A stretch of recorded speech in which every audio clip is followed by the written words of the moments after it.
All right. So what we're talking about here is that the news, right, that comes to us through mass media, right? The news that comes through TV, radio, newspapers, the internet for the most part, social media it's large, not necessarily blogs or anything like that, right? We're talking the organized elements of the media that bring us news, right?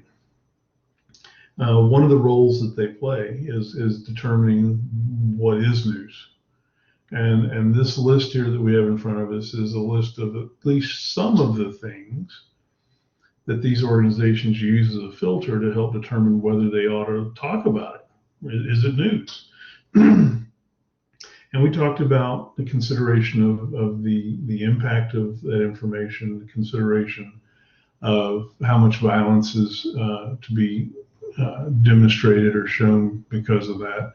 And we talked about how familiar the news organizations will think the audience is with that information.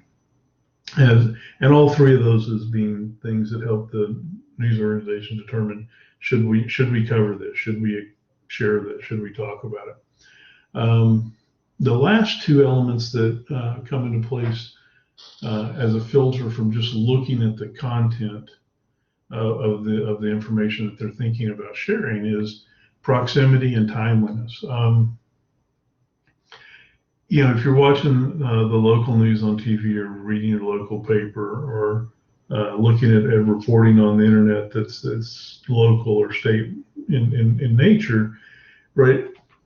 It's a lot closer to home, right? The more proximate it is and the closer to home it is, probably the more you want to pay attention to it, right? If something bad is happening in your neighborhood, in your city, then that proximity elevates whether that is just information or whether it's become news.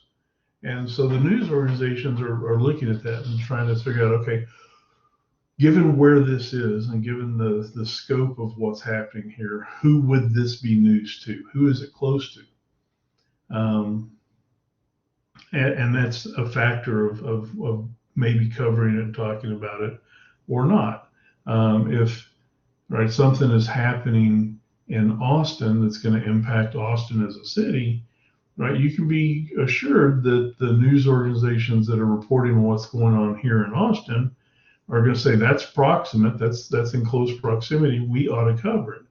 But the news organizations that are talking about things in Detroit, Michigan are going to maybe be aware that something's happening down in Austin, and they're going to go, well, it's not probably not going to impact many people up here.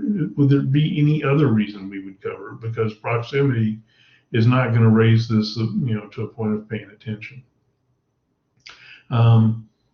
So, depending upon the scope of the news organization, or is it a national news organization, international, right, local, state, city, right?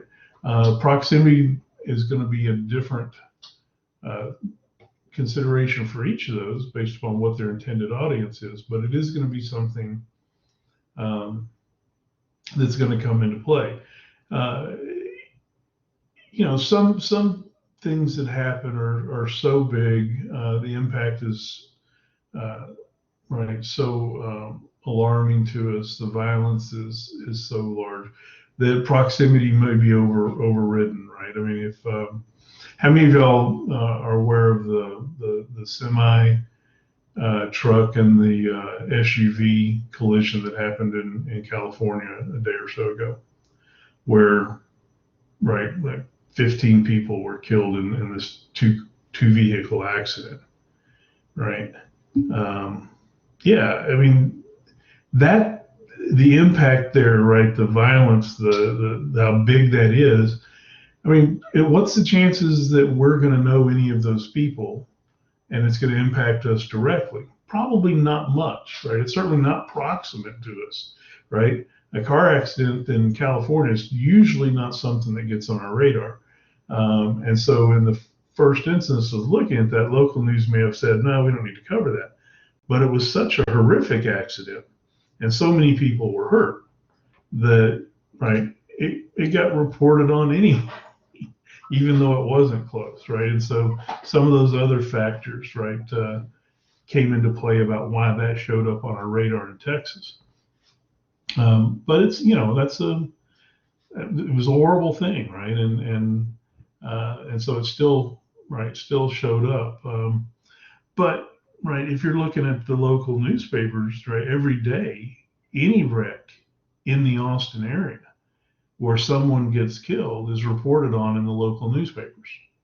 So, and one person rollover accident with a fatality, right? I mean, so that's proximate, right? Somebody in Austin, right, that's impacting them. There's a family in Austin that's sad, that's lost a family member. That accident is local news, and it's right close enough and to us that we want to know about it. So, right, if you were to put those two things together, one is substantially larger occurrence, right, impacts a lot more people, but the proximity matters as well, is what we're saying. Yeah, right. I mean, and that's interesting, right? Because in one sense, right, there's a couple things that come into play on that, right? First off, anytime Texas is seen as operating outside the general norms, it's news everywhere because Texas does those things. And if it's something about Texas individualism and freedom, and that can be construed to be negative on the impacts of other people, impacting other people, it's going to make the news, right? Texas is a familiar trope in that area, right? Here goes Texas off on their own again, doing things that right? And a lot of times it's true, right? In this case, it's kind of questionable because we were actually the 16th or 17th state to not have a face a statewide mandate for a face mask, right? People are focused on the fact that, Texas did this and Mississippi. Well, yeah, but we were states 16 and 17, right? There were already 15 others that didn't have a state mandate for masks. And so in some sense, we're a victim of our own, who we are in that sense, right? And of course, New York's gonna point at Texas and say, "There's Texas again doing what Texas does," and I guarantee you that, right? There's quite often we've got reports in the Texas news about there's New York being New York again, or California being, right? So those kind of things happen, right? And that's so sometimes the proximity thing does fall to the wayside, and it's other things that are making that decision, right? Now the other part of it, try to be fair, is that we're a highly interconnected society, right?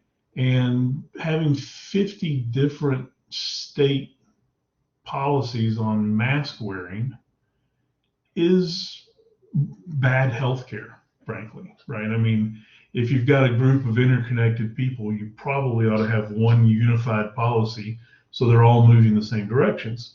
But, right, as we know from federalism, we do things 50 different ways when it comes to health and safety issues, right?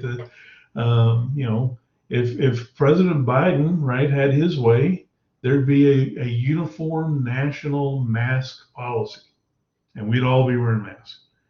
And while he has a lot of impact as president, he doesn't have the actual political authority to tell us we have to do that. And so, right, it falls to the state governments. And in this case, right, Abbott has said, you know what? I'm not going to exercise my authority as governor in Texas to put a policy into place. Y'all figure it out on your own down at the individual and business and social organization level. And that's right in line with Texas, right, and what we think about being Texans. So not surprised. Also not surprised that New York would pick up on it, right? And that's just how that plays out between the states, right? So proximity is one of those filters or factors that gets considered by news organizations before they pick up a story and run with it.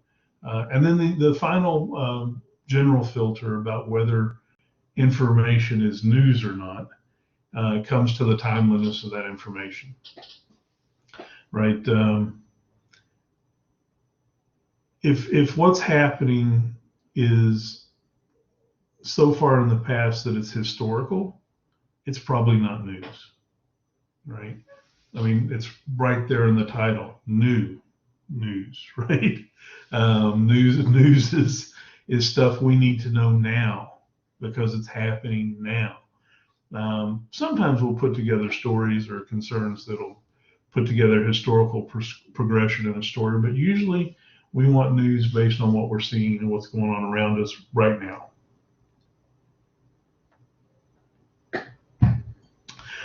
So that timeliness is certainly a factor that plays in there.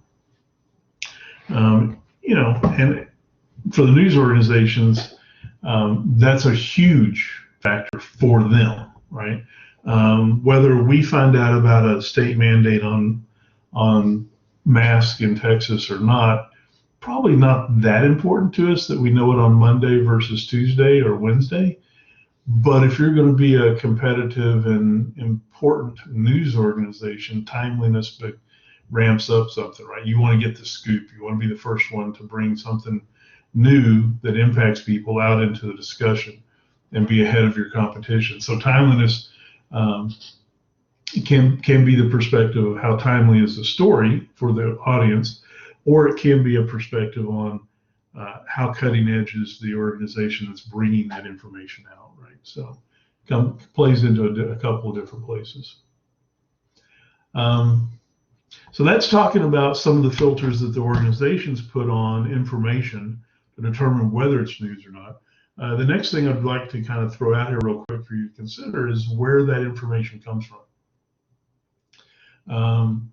Most of the news that we get about government, right, which is why we're focused on it in a government class, actually comes from the government themselves, right? So when the news is reporting that this happened in the state legislature today, someone in the state legislature told the media, hey, this happened today, right? And they may have told it from a perspective of, hey, look what we did that was good, or they may have told it from a perspective of, look how silly your government's being doing these kinds of things, and this was wrong. Either way is an instigation to get information out of the government and into the hands of news personnel so they can report it. And so when you look at what news organizations are reporting about government, you have to keep in the back of your mind that that information actually came from government in one form or fashion. So if Governor Abbott does something that is a typical Republican action, right, that we'd expect a Republican governor to do, you can be guaranteed that if the Republican Party and Governor Abbott are proud of what they're doing, they're going to call the news media up and say, hey, we did this today. This is awesome. This is good for Texas. And you can be assured that if it's a decision that was, right, the governor had to make, but wasn't happy about being in that position, that the Democrats are going to call up the news organization and say, look what he's doing right now. He shouldn't be doing that, right? So almost always when you're talking about information about government, it's coming from government. And when you see news organizations say, well, we have unnamed sources that have alerted, that's somebody in government, right, that's spilling the beans on government. That's what it always. You can call it a leak, you can call it a public service, you can call it whatever you want to, but almost always that source of government information is the government, right, in some form or fashion. Which is why you see, right, executives, right, governors, legislators, right, trying to control the flow of information from their staffs and from the state agencies and stuff, right? They want to be in control of the narrative. They want to control what the information that comes out of government and goes to the media is, and the media is more interested in getting all of the information from anybody they can. And that's an interesting dance between the organizations. If a news organization doesn't get information directly from the government when they're looking at government information, then they're probably getting it from another news organization who either did investigative reporting and developed it on their own, or they got it from the government. So quite often you'll see organizations like the Associated Press or United Press, which are news associations, and they hire their own reporters to go out and report information, find information, and bring it in. And then news organizations pay to be a member of the API, the UPI, to be able to use those stories. So these are kind of clearinghouse news organizations that develop stories. It's not that much, it's not that important if you're looking at state government and state news, right? You're not going to see the Associated Press, United Press being the generators of information at the state level. Most of the time, you're going to see them more bringing in, this happened in Iran or Iraq or Afghanistan, right? We're getting our information from overseas, from reporters that are overseas working for these organizations, right? So the stuff that's happening within the state, and especially the stuff that is happening within the major cities, is being covered by the news organizations that are there, that are on site. But somewhere in the 90% range of information about government comes from government. Okay, so we're going to shift gears a little bit here. And we're going to talk about, other than the general filters, news filters that we laid out in the beginning, right, those 5, about how you identify what is news, we're going to talk about the underlying design of news organizations that defines what is news. Those other things, right, timeliness and impact and proximity and familiarity and violence are all true. And they're used every time that an organization tries to define a story as news. But you have to be aware that there's been a shift in the focus of news organizations.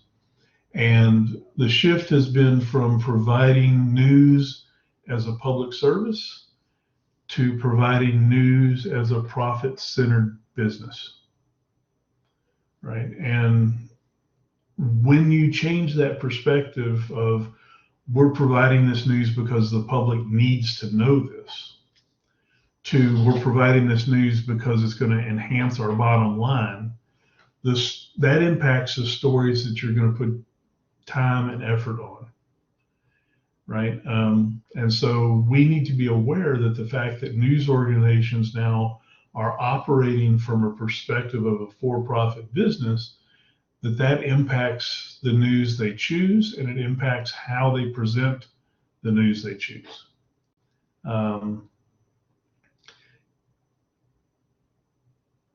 When you are now competing for an audience, you need to deliver a message that is eminently more purchasable or usable or wanted than if you're just providing a public service, right? You're providing a public service. Is, here's all the news you need to know about what happened today, right? You're trying to make a profit. You're going to say, here's all the news you need to know that we think you want to know and will want to watch today, right? And that's different, and that's very different, because now what you start considering are things like, how much does this story entertain?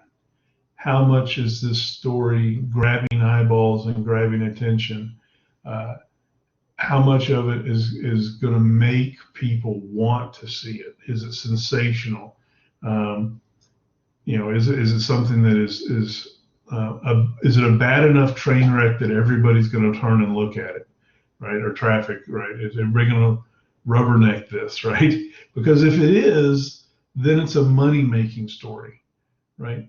If there's a fall from grace, if there's government malfeasance, if there's something that's done that's stupid but funny, or points out hypocrisy, right? Things that people want to see, those stories are going to be picked up first before maybe a story on this policy change in this one particular agency that's going to deliver more efficient government.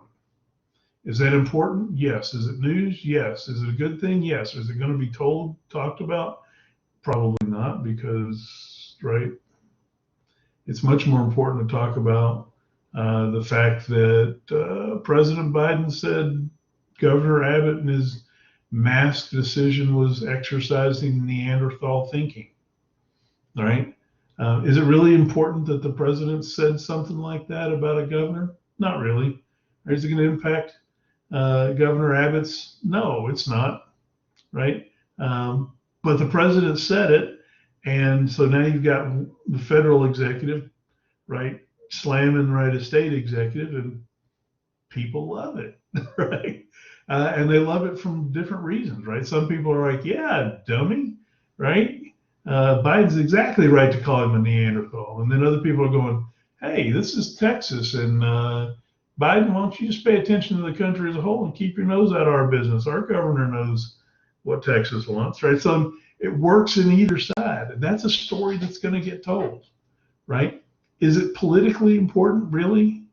No, because nothing's going to change, right? Biden can't make Abbott change what he decided. Abbott, right, thumb his nose at the president all day on this. It's a state issue, right? So nothing's going to change. It's not necessarily anything we need to know, right? But we want to know it. It entertains us, right? It's an interesting talking point, right? And therefore, because news is now also a business, a profit-making enterprise, that's something that comes into play, right? As identified as a story, right, that's going to get told. If this was the same thing happening back in the 50s or 60s, right, or even 70s or something, right, you got Nixon or Johnson or somebody, right, and a state's not doing what they want them to do, they'd have probably said the same thing, but nobody would have picked up on it because, right, well, okay, it's just a disgruntled president not happy that a state's doing what a state has the authority to do, and nobody would have talked about it, right? It would have been written down and it would have been reported in a memoir or an archive or something, or a biography of the president later about they said this, and people go, oh yeah, okay, right? But it wouldn't be on the nightly news.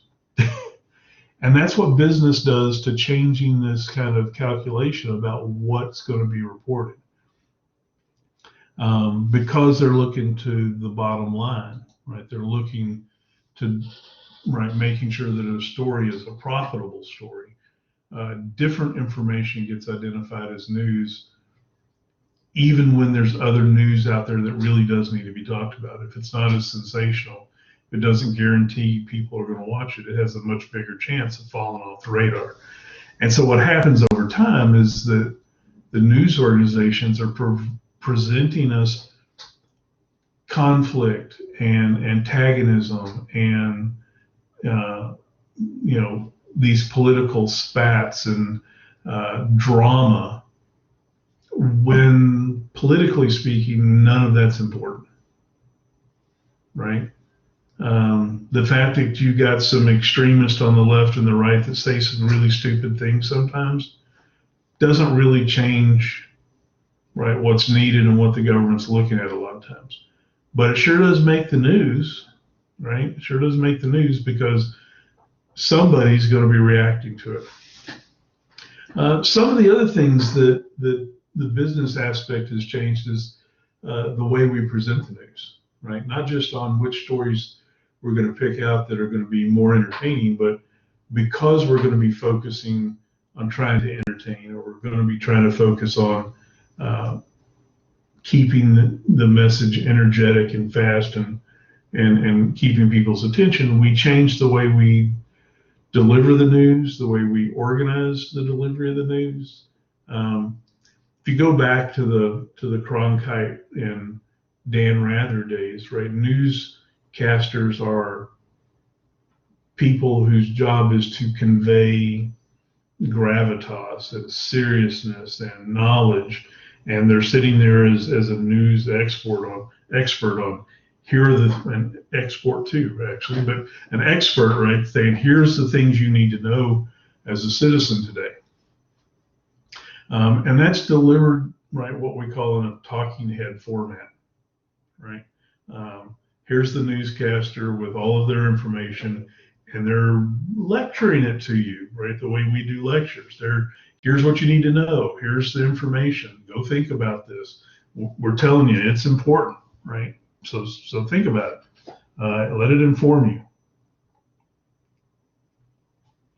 when you're not worried about how many people are watching, you're not worried about whether they're going to be watching the advertisements that come on during the news and making money for you. Your focus is on delivering a message, right? Delivering information. With the shift from a public service perspective over to a business perspective, you now are right trying to make sure that you're doing everything you can to sell your product. And one of the best ways to sell your product is to sell drama. And as a news organization, you can create that drama. What you do is you shift the presentation of news from a here's the information you need to know to here's the current fight between the political organizations, right? Here's the policy we're talking about, and here's somebody from each side to come and present a counterpoint argument and debate about why the other side's stupid and not doing the right thing. And that creates drama, that creates conflict, right? That creates a tension in the delivery of the information. And that's a lot more interesting, right? Regardless of the topic, when two people are going at each other. And so the news does that now. It organizes that, right? If you watch the news, listen to the news, they're always bringing on experts from each side of the issue or politicians from each side of the issue. And they justify that in here. Listen to the people that are actually right arguing about this, talk about it. Let's bring you into government. But what they're doing is they're trying to generate more attention and excitement, right? By injecting drama into the information.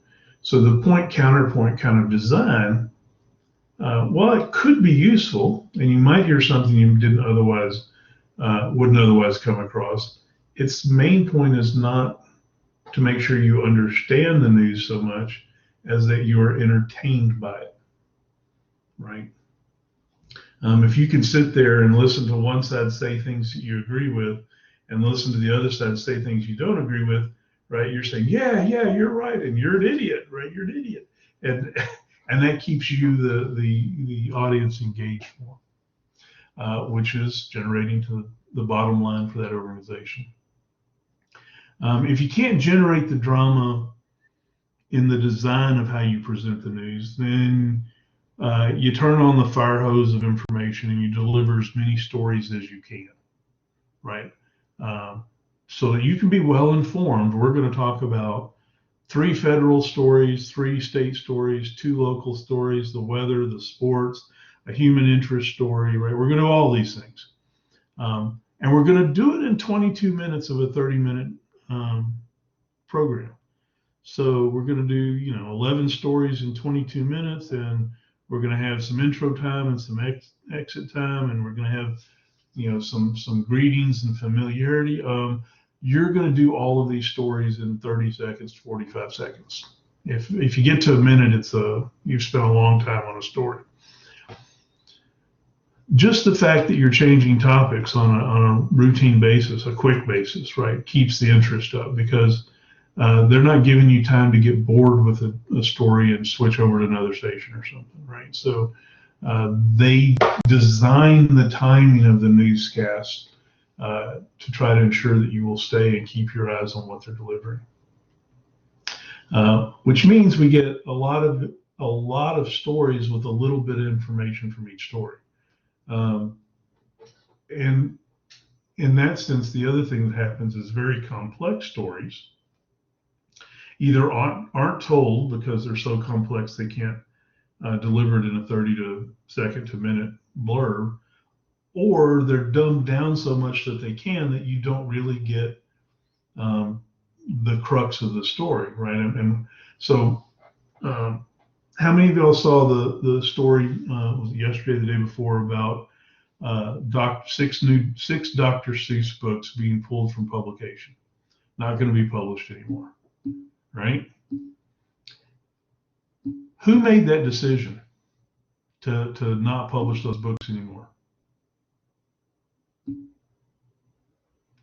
The Dr. Seuss organization, the company, right? Dr. Seuss is dead, but his estate did. How many of you saw the story, though, presented as a cancel culture argument in the news, right? Oh, right, there's some racist things being said in these old books that need to be taken out because society doesn't need to see this anymore.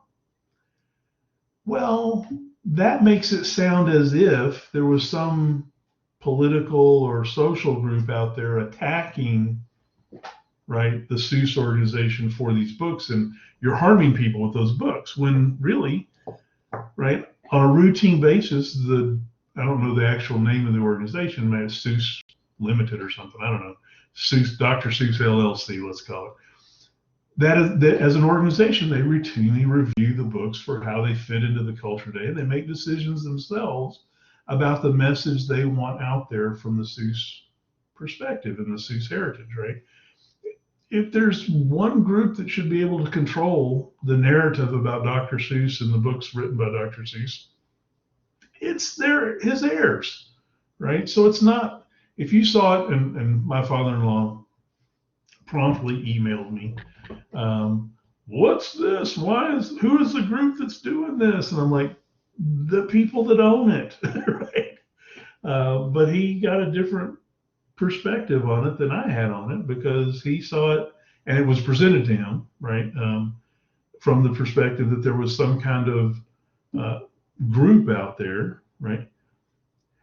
Gregory, you're right. There's absolutely truth that in the idea of when something was done, right, and how it was done at a particular time doesn't always carry over real well long time in society, and that matters. And so, the fact that they're kind of in their own way looking at how what he wrote in the 40s and 50s and 60s. I saw you, Andrew. I'll get you. And how that's right 50 and 60 years later still being interpreted. That's their business to try to preserve an image and a perspective of Dr. Seuss as the message, or at least the perspective of the message changes, right? I saw one of the photos, right? It was like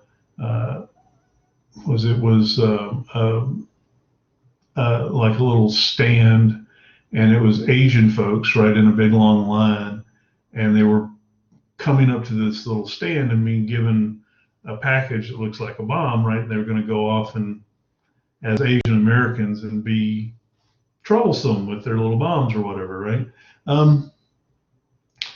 And was certainly at the time that was written a dominant perspective at the time it was written, right? It was a societal perspective that was accepted and believed and was part of the norm. It was wrong then, factually, but socially accepted. And now it's still wrong factually and not socially accepted. And the fact that they're looking at that going, you know what, we're beyond this. We don't need to send this message, right? That's their business. And right. But my father-in-law was like, wait a minute, right? Who out there, he's very conservative, right? Who out there that's liberal is raising a ruckus that is making these people do this? Well, the answer this time is nobody, right? And when I pointed him to a different article that talked about who was making the decision, he's like, oh, well, it's their property. They can do what they want with it. There you go, right? Andrew, sorry, took me a second to get back to you, but that's good. I was just gonna say something kind of based on what Gregory typed in. It's basically the punchline of like a great Bill Burr joke, and it's, what did you think he thought? Like, of course, a guy born in 1904 was a little bit racist. What do you think he thought?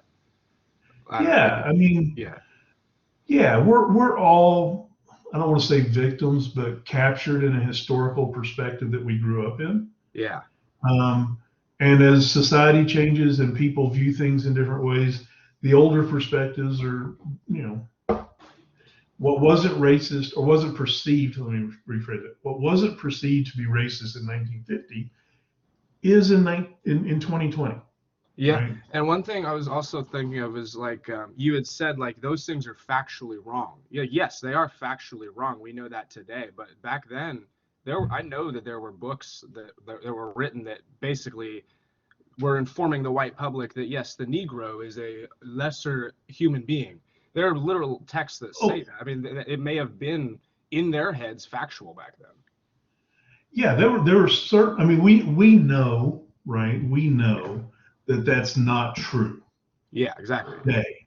But they might But not we have. also know that not that long ago, we put out there that non-fact, that lie, however you want to capture it, right? That information at that time as factual. Yeah. And that is a direct, right, indication of the racism that was inherent in society at that time. Yeah, of Yes, course. thank you, Lauren. That's the whole term there. That's good. That's exactly it. And when you get non-factual information out into society and culture, and it squares up with what some people want to believe, Yeah. boy, it sticks around. Yeah, that created something pretty poisonous.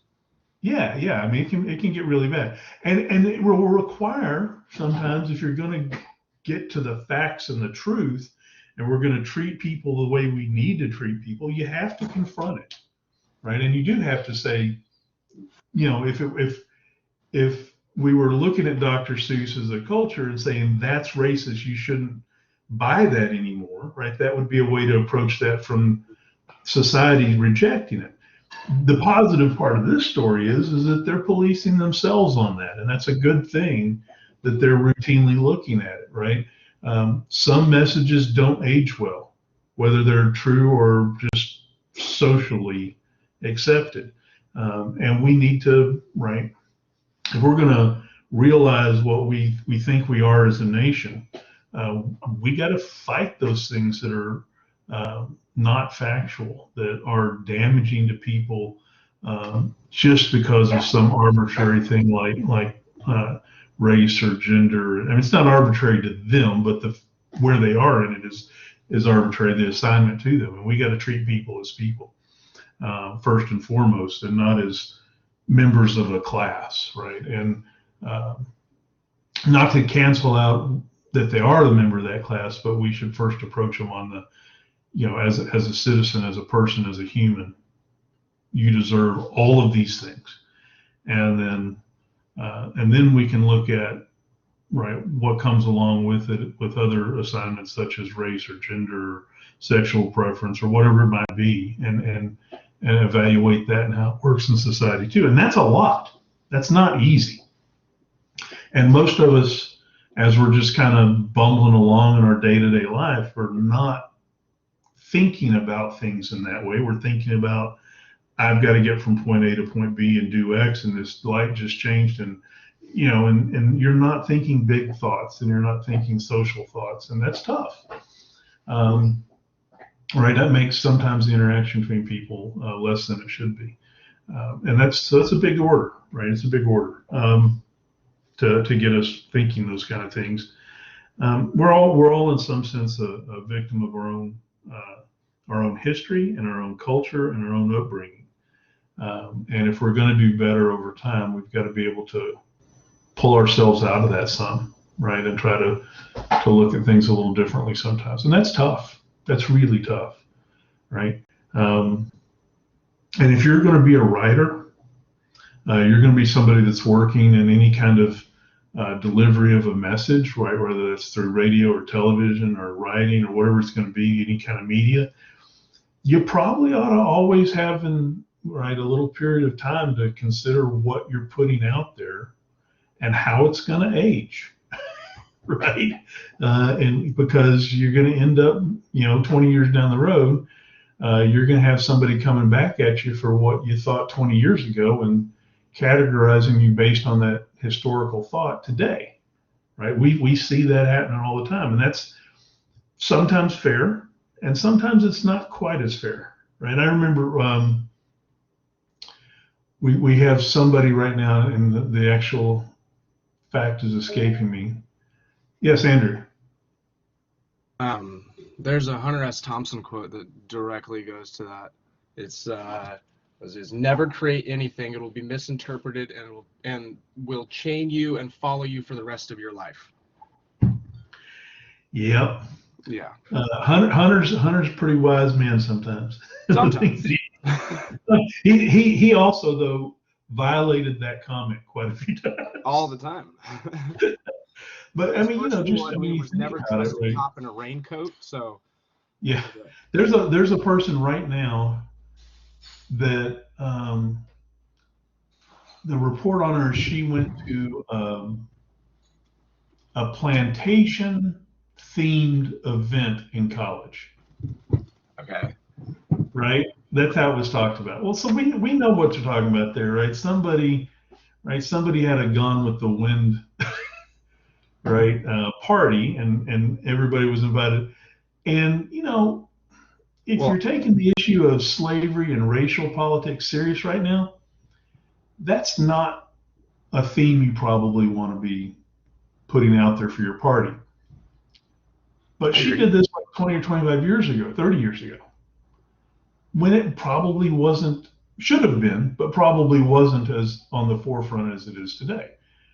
Well, Should I this mean, person be castigated for that decision?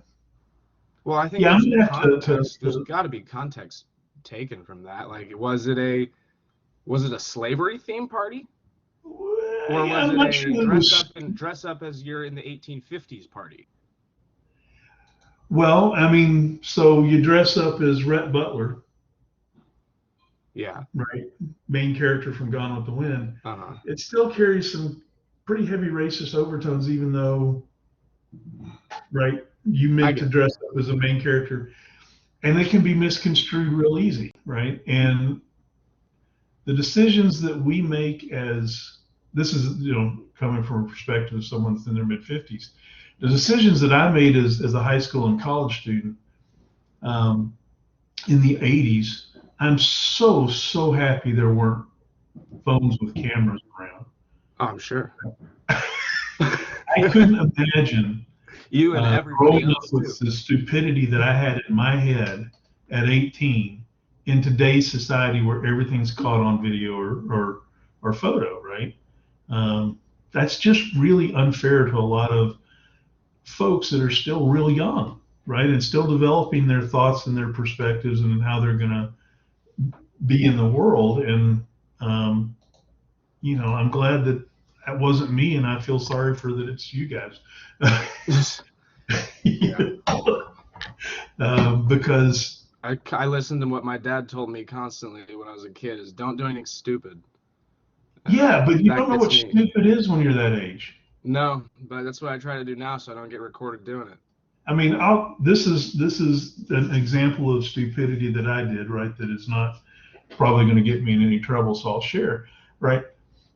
Me and my best friend used to go out in his car, and if we'd be out late, hanging out, having a good time, and I can't tell you the number of times it'd be like, "Hey, we're on this real straight piece of road here, and the moon's out full. Let's turn the lights in the car off and go 100 miles an hour." Yeah, yes, it's stupid. It's so incredibly stupid, but we did it more than once. And I'm so happy that we didn't end up causing, right, a really stupid accident and hurting somebody or doing, which, today, maybe a little, but, think about that, right? I mean, at the time, we're like, this is cool, right? Let's go fast. And the challenge was, and if any of y'all are speed junkies, you'll know this challenge. There's a feeling you get in a car that right about the time you're going into triple digits, you can kind of feel it, right? And so the challenge was turn the lights off in the car so you couldn't see the speedometer. And guess when you were at 100? Okay, that's just stupid, right? There's no way around it. And, but we did it. And I'm so glad that there's not somebody out there, right, that with proof of that. Yeah, you did not hear this from me, Samantha. And of course, it's here recorded and on video for everybody. Yeah, don't be dumb like that, right? So how many times, right, is the news going to take a story like that where someone's being dumb, but maybe they aren't quite to the point of figuring that out, and then that's going to be the thing that follows them around forever, right? Because hey, it's entertaining, and we can make some money off this by putting it on TV or putting it on the internet or whatever, right? Again, we're back to that entertainment thing that's overriding whether anybody needs to know this or not, right? Yeah, somebody would video. That's exactly what would happen today. Is that if I were that stupid kid again and doing it today, I'd be doing it with my camera, right? It's like all those folks that put their racing videos online while they're racing on the interstate. And it's like, how dumb are you, right? There's trouble waiting to happen if a police officer wants to chase you down. Um, yeah, I mean, but all of this is right. The fact that the culture has changed, the world has changed, our technology has changed, and how we interpret things and how it's presented as information and how it can be sold is all different today, right? And so to get us kind of back on topic, right? Any of those examples can be brought back up and regardless of how old they are and made into a news making event, right? And which this one was, right? It really shouldn't have been that big a deal that the Dr. Seuss organization decided to stop selling some of their books. But because we can present that in a this is a good thing, this is a bad thing, point counterpoint argument to get people paying attention to what we're talking about, and it's an easily accessible topic that everybody can have an easily generated opinion on. It's sellable. It grabs eyes and attention, and then we talk about it later, and that's good news business, right? It's not good news necessarily, but it's good news business, right? And it's something you can get out there pretty quick. The last thing here about presenting the news is that you can actually, especially with video now, deliver a story with an intended impact from the way that you format it and present it, right? So if I wanted to show that there's some overriding problem in society, I could take a thematic approach to the news and present, say, over a week, every night, one story from a different person or a different perspective about the same problem in the news and say, see, this is a big problem. We've talked about it 5 nights in a row now with all these different people. And so government ought to solve this social problem, like, Austin homelessness, right? And they interviewed different people living in different tents at different places in town. And look how big a problem this is. And that may all be absolutely true, but the choice of how they deliver it delivers the message that this is a social problem, right? Whereas if they just did one story about one person in one place and their circumstances about why they're homeless, it might be a really good story that we want to pay attention to, and maybe how they brought themselves out of homelessness, right? And information that would engage us and we'd pay attention to, but you don't walk away with the impression that, oh, this thing is so society-wide and government ought to come up with an overarching policy. It's like, okay, well, cool. Look at this solution that happened here. That was good, right? And this person's doing better. And it becomes a positive human interest story as opposed to a social indictment of homelessness in Austin, right? So how I choose to package the story and deliver the story will get you a different perspective on the importance of that story and what, as an audience member, I should take away from it. Does that make sense? All right, so let's get to the elephant in the room issue for media and presentation of news and consumption of news, and that's the bias problem. Is there bias in the news media? Yes. And I'm missing a word here. It should be not how you think, but not just how you think. Right. The overarching general perception about bias in the news it's biased on a liberal and conservative perspective. Not going to argue that that's not true. It is. There is recently, right, good research showing ideological bias in some news organizations. It's not as prevalent or pervasive as some people would want you to believe, but it is out there. As someone that's done this kind of research when I was in grad school, looking at the content bias of stories in the news, in the media, it's not until we see the shift from news as information to news as business that we begin to see the development of ideological bias on news stories, right? And you know, I have to be historically accurate in this and tell you that Fox News is the one that started it in a big way, right? And they did it not because they were looking to spread a conservative perspective of the news. They did it because they realized there was a business making segment in the news watching audience that they could exploit, right? So they were good business people. They saw about 14% or so of the population saying the news has got a liberal bias, the news has got a liberal bias. And researchers like me were saying, no, you're wrong about that. It really doesn't. When we look at the stories, they're pretty much right square in the middle of the ideological spectrum. But it doesn't matter what the truth is about the bias in the story. What matters is the perception of bias from the people, right, taking that information in.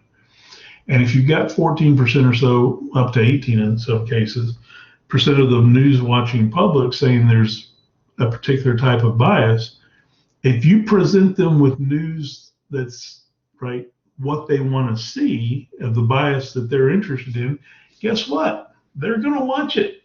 And they did. And Fox was successful in bringing fair and balanced news for conservatives on the right side of the ideological spectrum, right, into the business mix.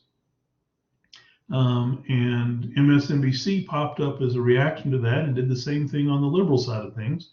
And now we've got a kind of a settling of all of the different news media along the bias spectrum. But the majority of them, your ABCs, CBSs, and NBCs, that are the major news networks on broadcast TV, not cable TV, are still pretty much in the center of the ideological spectrum in how they present their news and what's in their news. So is there ideological bias in the news? Yes.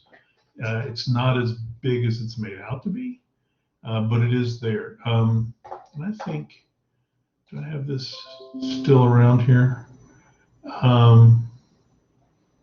There's a really nice chart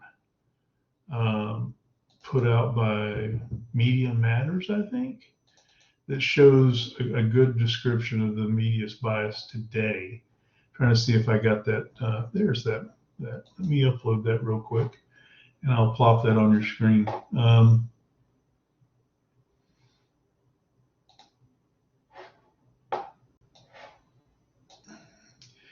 This organization, what they do is go and look at all of the media and try to figure out on the spectrum where they are. So I'm going to stop that. I'm going to share this one. This is right put out here, and it takes a good number of the media organizations, right, and shows where they are on the ideological scale, right, from liberal. Sorry, let me get my little pointer up here.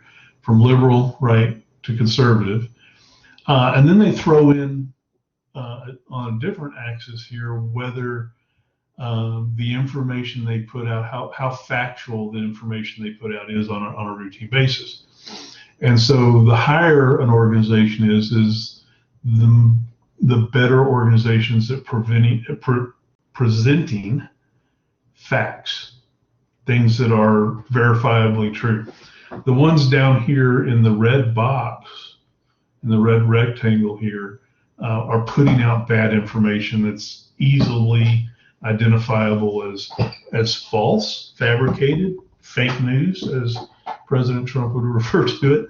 If you're getting your news from one of these groups down here, you're getting it from a group that is easily demonstrated to be giving out false information. And you see, we've got plenty on each side of the ideological spectrum, right? Falsity, coming from the liberal side, falsity coming from the conservative side. But as you get up here, especially in the green box, right? This is a group that is in the center as far as partisan bias goes, ideological bias, and pretty factual, right? Not that they're always accurate, not that they're always perfect. They do get some stuff wrong every now and then, but these are the ones that you can generally rely on to point you toward some kind of basis and actual fact for what they're reporting.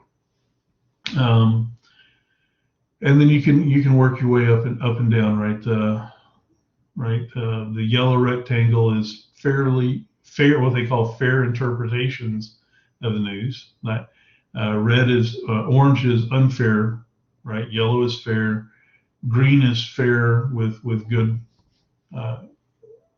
good opinion writing, or balancing of the ideas. So this is a pretty good place to, if you're wondering about the quality of the news that you're looking at on the internet and on the TV and radio. This is a good place to get it. There's another organization out there called it's escaping my mind right now. It's a group that shows across the spectrum news stories.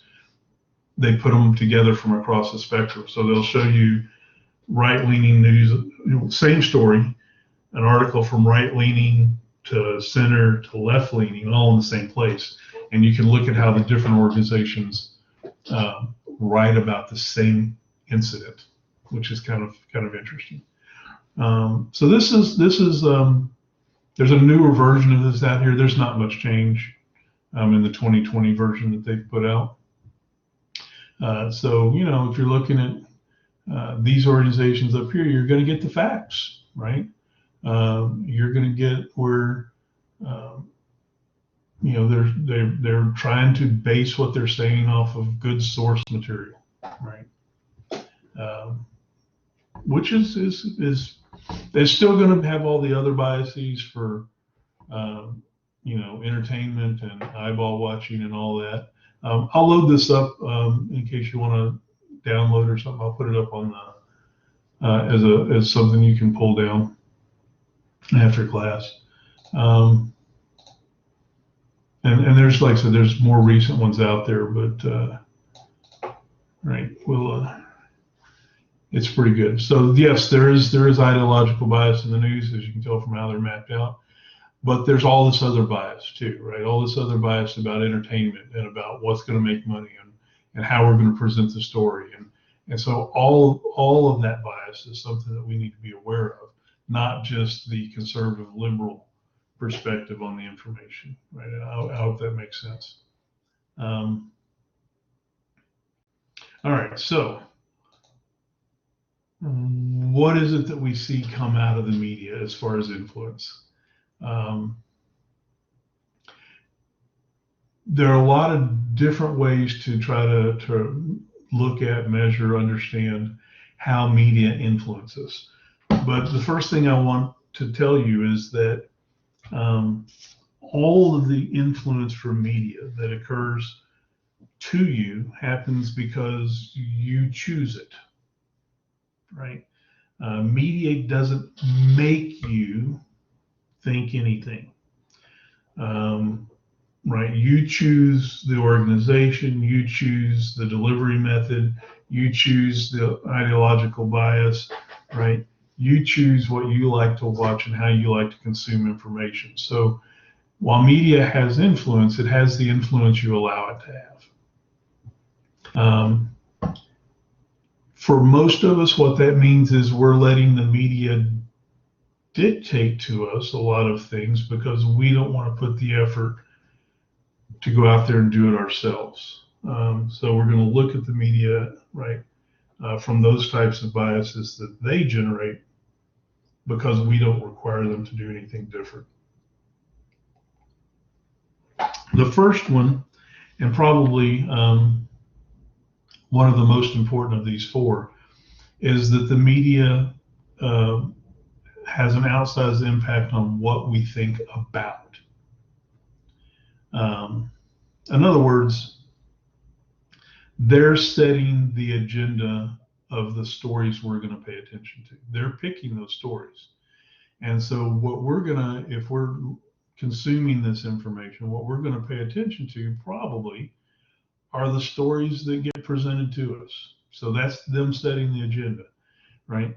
If nobody in the media had reported on the Seuss organization not printing those books anymore, no one would have talked about it, right? No one would have thought about it. No one would have been outraged about it.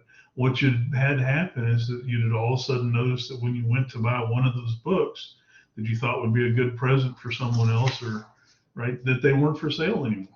And you'd be like, wow, I wonder why it's hard to get this book. That's all, that's it, right? That's where you'd be. But because of the business perspective and the information perspective and the bias and the perspectives that the news bring to it, someone identified this as a story that would sell and it would have some legs and that people would talk about. And so, right, they presented the story. And now people are talking about it, right? So if they hadn't put that topic on the agenda, it wouldn't be a topic that we're talking about probably. So what we think about is immensely influenced by the things they decide to bring in front of us, right? And it's hard to overstate the importance of that. There are a lot of important things happening out in the world. Ones that might interest us and ones that might engage us and get us to be involved in trying to change something. But if we don't know about it, it's not important to us. And if we're relying on the media to do that identification, then we're going to miss a lot of stuff. The practicality of the situation is that most of us don't have the time or inclination to go dig these stories up on our own, right? And then to try to make some sense out of them. So we're reliant on this. All sides, thank you, Lauren. Yes, that's exactly it. All sides is an interesting place to look at the different presentations of the same story. So if that interests you, that's out there as a resource, and you can spend a little bit of time kind of seeing how different groups go about talking about the same thing. So setting the agenda is really important as to what we're going to talk about.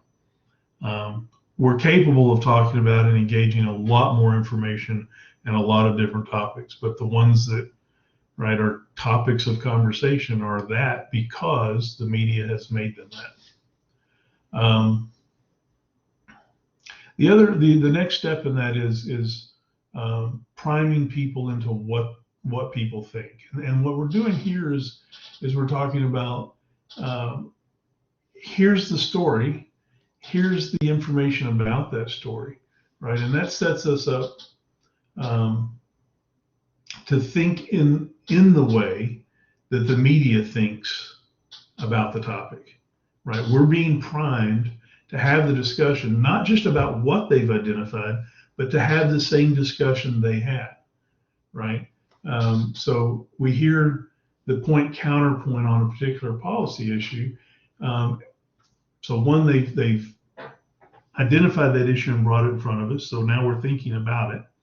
And then two, they've set up the argument for us and given us the information from A side versus B side and the interaction there, which helps us maybe settle on where we are on the issue. But it also primes us to keep talking about the issue in that same way, right? In a real sense, right? If we don't take the time or effort to break out of the conversation and think about it from a different perspective, right? There used to be, this a long, long time ago, a dating process where people would come together, right? And maybe everybody's interested in dating, and you'd pair people off and you'd give them conversation starters, right? Well, you were priming those people to have a conversation on that topic, right? By giving them a conversation starter.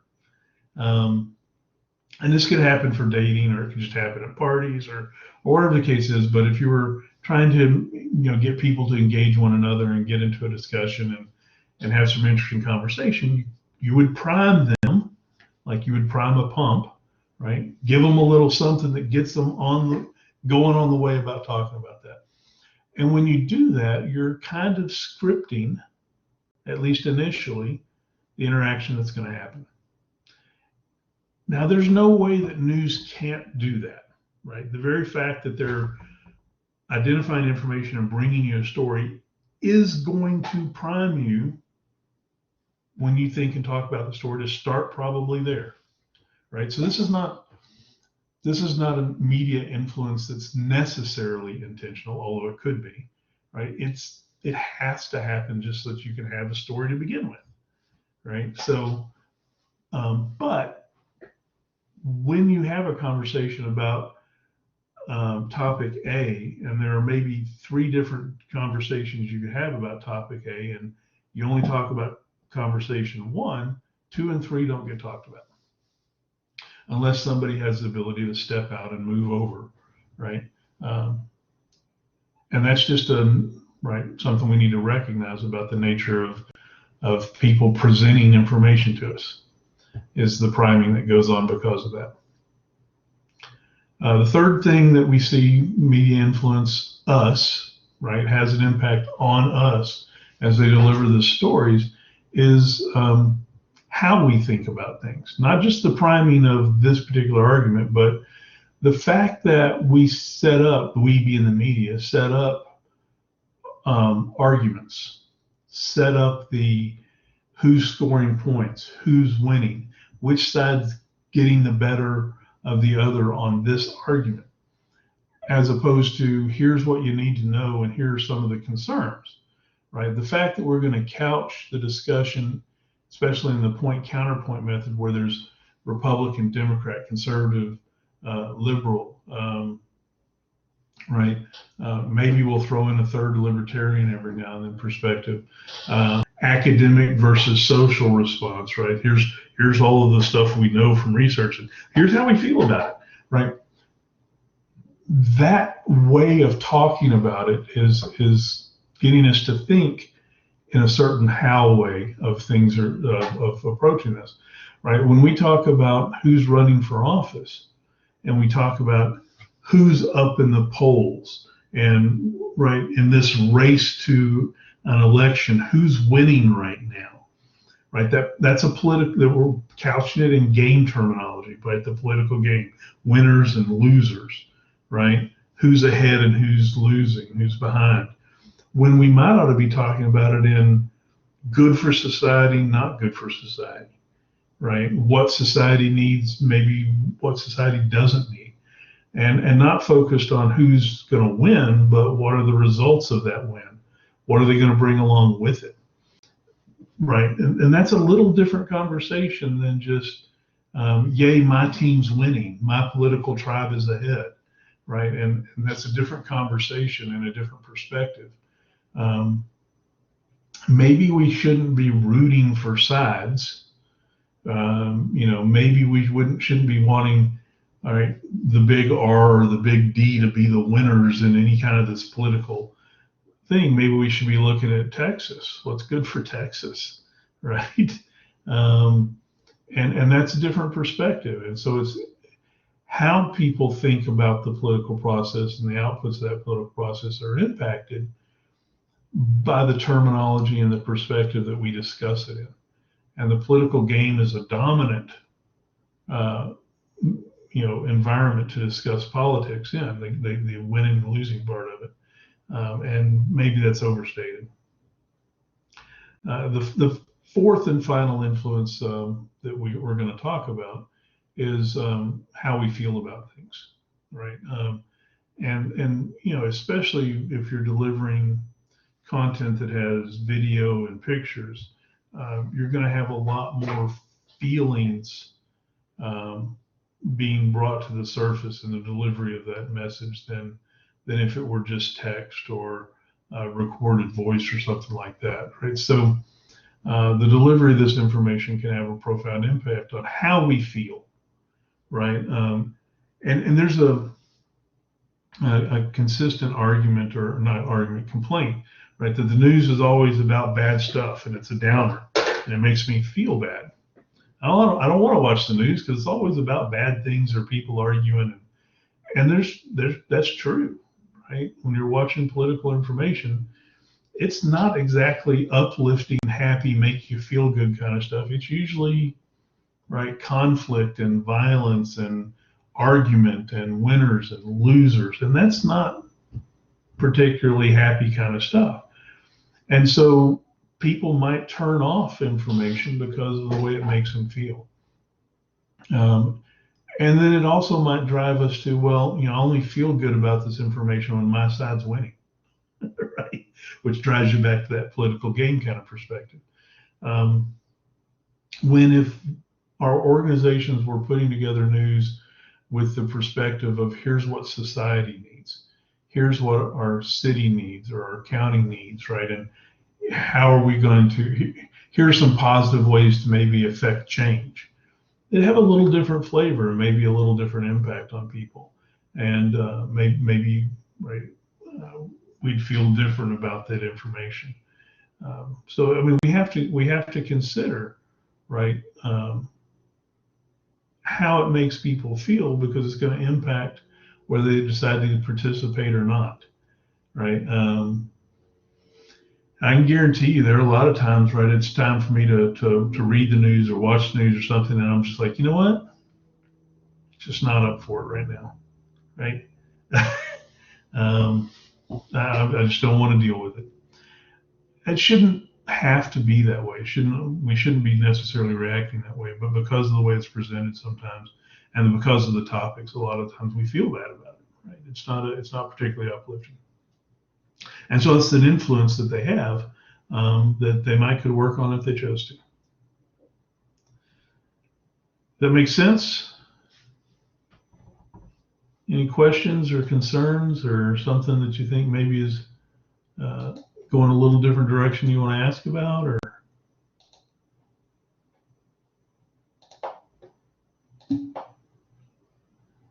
all right. Well, this is actually a really good spot to stop, right? Davin has skyrocketed over 2,000. Oh, wow. So people are going to pay $2,000 to buy a used copy of this, huh? That's amazing. I wish I had one to sell. Thank you, Vern. Yeah, this is one of those topics that's a lot easier to talk about because we're all there, right? We see it, and so it's and we know that media impacts us. So it is, I think, one of the more less nuts and bolts kind of lectures and more of, hey, look what's going on, right? And there's things here that you go a lot deeper than you probably originally think when you're watching the news or something. So it's a lot of fun to talk about. And like I said, I used to do some research in this area when I was in grad school because it was interesting, right? To look at how all this gets put together, so to speak. So we'll pick up next week, and we'll start talking about, if I remember correctly, political parties, right? So y'all have a good weekend, right? See you next week, and if you got questions or stuff, right, remember, get with me, and I'll get back to you. Thanks, everybody. Have a good weekend. Thank you, Professor. Have a good day, everybody.